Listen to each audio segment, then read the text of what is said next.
Hello, this is Andreas from Nordic Tarot, and I've got 3 readings for you for the last 2 weeks of September. Please remember that even the 2 more specific readings, the love and the work reading, they are still general. So if they do not resonate, I'm sorry, but hopefully at least one of the 3 will. And you'll find more information about how to contact me and on the decks I'm using in the description. Thank you, and I hope you enjoy your readings. Hey Libra, Sun, Moon and Rising, what the hell is this reading? Sorry, when I pulled this, I was blown away. It just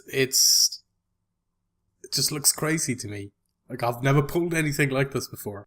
I'm just gonna warn you, this reading might be a little disjointed. I'll try my absolute best to, stay on track and, only talk about the general and then only talk about the love reading, etc. But it might be a bit difficult. I might have to keep jumping back and forth a little bit. Well, I'll do my best. So, the Oracle card I pulled for you is number 36, Come to the Edge. The essential meanings are courage, taking a leap of faith, overcoming fear and accepting risk. So it's essentially the Fool from the tarot. And for your general reading, the Oracle's message is facing the unknown is the only choice you really have right now if you want to progress. It's okay to be afraid. Now is the time to take a risk that is not calculated, to feel the acceleration as you ready yourself for a leap of faith. Spirit is present, so let go of fear. You are called to express your true self. Listen to your heart and soul, not your head. Come to the edge and discover that you can fly. You must step into the unfamiliar so that you may find your miracles. Okay, so what do we have? King of Swords, Queen of Swords, 8 of Pentacles. The Oracle's message very specifically said, don't do things from your head.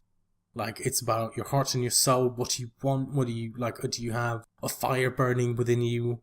And the Queen and the King of Swords are about, they are very easily detached. They are very much just make decisions based on logic and where their head's at and, their experience and stuff. Maybe they would feel well, I don't have any experience in this, I don't necessarily know how this is going to play out, so I'm not gonna take the risk of just doing it because my heart is saying, oh, I really want this. Or your soul is calling you to something just oh, come on, we gotta do this, I really want to do this. So I feel like they might have an issue with that. I think it's really interesting that both the King and Queen of Swords show up. I think this can be 2 things. And maybe it's the cards saying, alright, Librans, we're going to catch as many of you as possible in this. So, be you a king or be you a queen, you're involved in this reading. This is about you. We're going to make this resonate with as many people as possible. But it might also be a couple thing. Who is the queen to the King of Swords?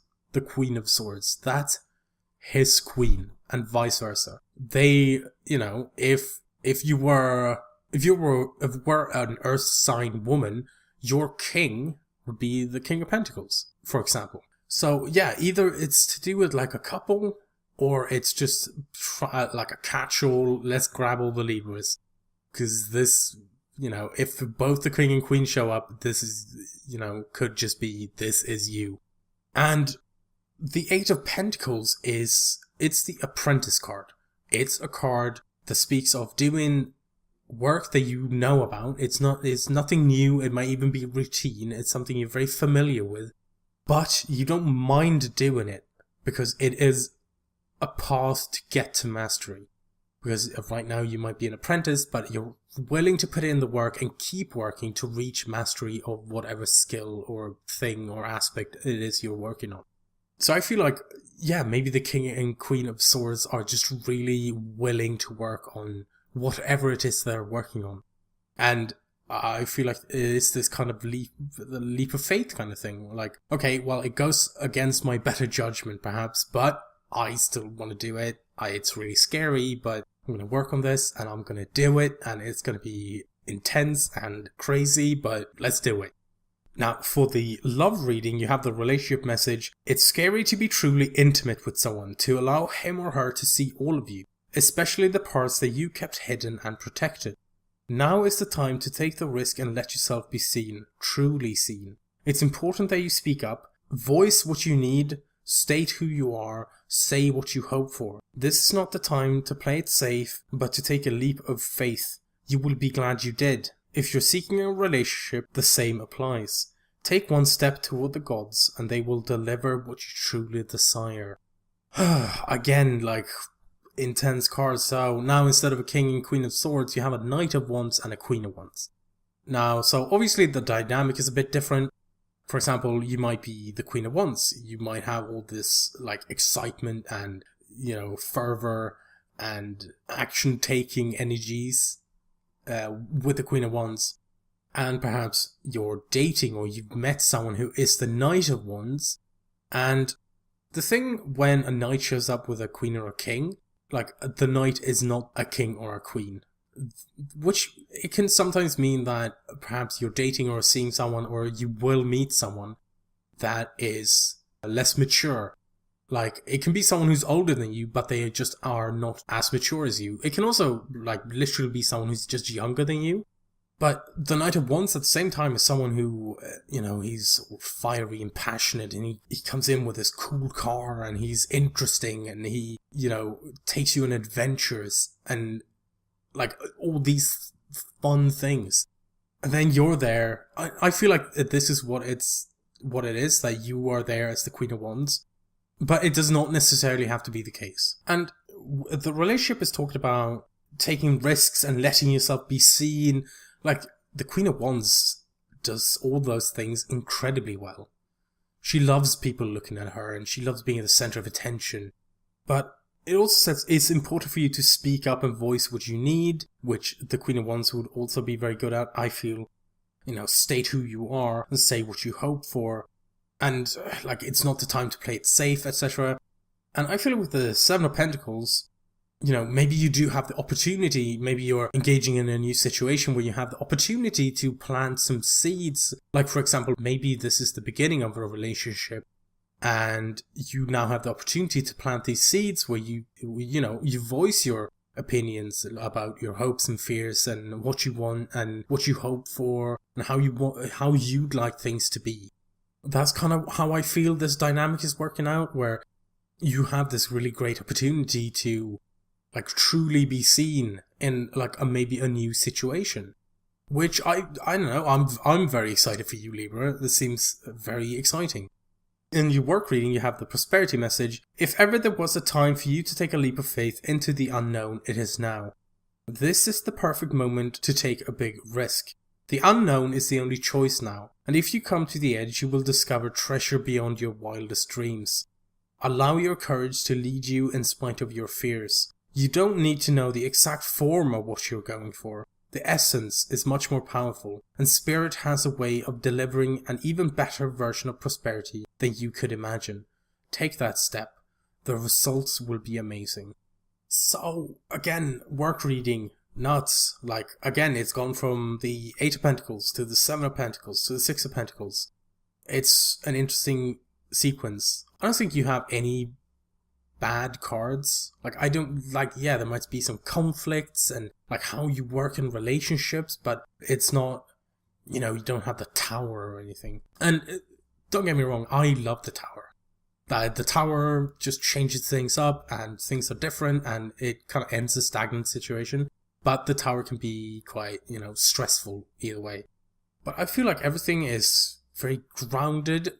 Like, the Pentacles help with the groundedness of these energies, because the Queen of Swords and King of Swords, they are not very grounded at all. They are all in their thoughts. And I feel like the Queen of Wands and the Knight of Wands are not very far behind them in that case. But you have Six of Pentacles in your work reading, and Six of Pentacles is about balance. Like, it can be this give and take opportunity or energy where, okay, so in the original Rider-Waite, the Six of Pentacles is depicted as being three people. There's one man standing up who seems very well off, and then two people who seem less well off on their knees in front of him, receiving money from him. And some people refer to the Six of Pentacles as the charity card, which I'm not it's not my favorite way of putting it, because it makes it sound very one-sided. Like, the only person important in the card would be the person giving, or he's of the most importance anyway. And I'm sure that giving these people money and sharing of his wealth with people in need probably makes him feel good about himself, and he feels like he's helping and doing something. But if these two other people were not in the position to need help to begin with, then he would not have that opportunity. So it is this kind of thing, like, maybe it's asking you to think about, have you been giving a lot and maybe not receiving the same amount back? Or has there not been equivalent exchange going on here, where someone's taken more than they put in? Like, how is that all working? Are you in a position where you feel like that, where this balance is happening, where you can give and receive at the same time? Because the Page of Swords, the slow munchkin can be difficult sometimes, because the Page of Swords it can be, imagine giving a child a sword. They might not necessarily consider all the consequences of swinging this sword around, and the swords are thoughts, and the specific sword he's holding is the Ace of Swords, I believe. And he might be swinging this sword around, and that sword being truth, it might be kind of saying things that are truthful and that you believe and that you think are correct, and that, this is how I live, or this is how I see the world. But just because you believe something does not mean you have to express it in a way that might hurt someone else. Like, I just feel like the Page of Swords, it's a card of brutal truth. Like, it can even come off as a bit tactless, but of course there are other aspects to this card as well. It's like information gathering. Maybe you're in a position now where you're looking for some information, but I'm not sure with the Come to the Edge card, I'm not sure how much information there is to gather, because the entire energy of the Oracle card is to take a leap of faith without all the information. So maybe there are some brutal truths that have come out regarding work, for example.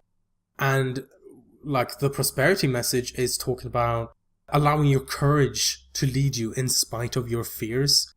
And I feel like that's what the Page of Wands is here doing, because the Page of Wands is about, like, it can be about exploration, which I feel fits with the leap of faith aspect of the Come to the Edge card. So there is this, like, exploration and being excited about seeing something that you've never seen before, and what's around this corner, I have no idea, let's go find out. And it's also this, like, a little spark of, like, enthusiasm or, like, fun-loving energy, like, oh wow, I'm really revved up about this now. It's kind of like, the pages are kind of the aces. Like, the Page of Wands is like the Ace of Wands, but on a minor scale. So where the Ace of Wands is this huge, like, enthusiasm and a new project, and I'm so excited and I really look forward to doing this. The Page of Wands is that, but maybe I almost see it as maybe a rekindling of something, or just something giving you a little jolt. Like, this is something I want to do. I'm super excited about this. So what is going on at work, or are you self-employed, or are you looking for a job? Like, what's going on with that kind of stuff? And I feel like you have some very powerful energies to, play around with, potentially make something of them in many different ways. But it just looks like one hell of a ride to me, Libra, to be honest, when I look at all these cards. And like I said, I've never pulled anything like this before, so I was very excited. And then on top of that, you did have, like, the Oracle card Come to the Edge, which is, it's scary and everything, but it's also exhilarating. Like, oh my god, am I going to do this? I think I'm going to do this. I'm terrified, but okay, let's go. Like, I definitely understand that kind of feeling toward it. But I feel like you have a lot of powerful stuff going on in the, like, last 2 weeks of September here. I'm kind of looking forward to what's going to happen, to be honest. Thank you so much for watching my video. And like I said in the beginning of the video, if you need more information about the decks I use or how to contact me, you'll find it in the description below. And I do hope that at least one of these readings resonated with you and you got some kind of message from it. And I hope everything finds you well until next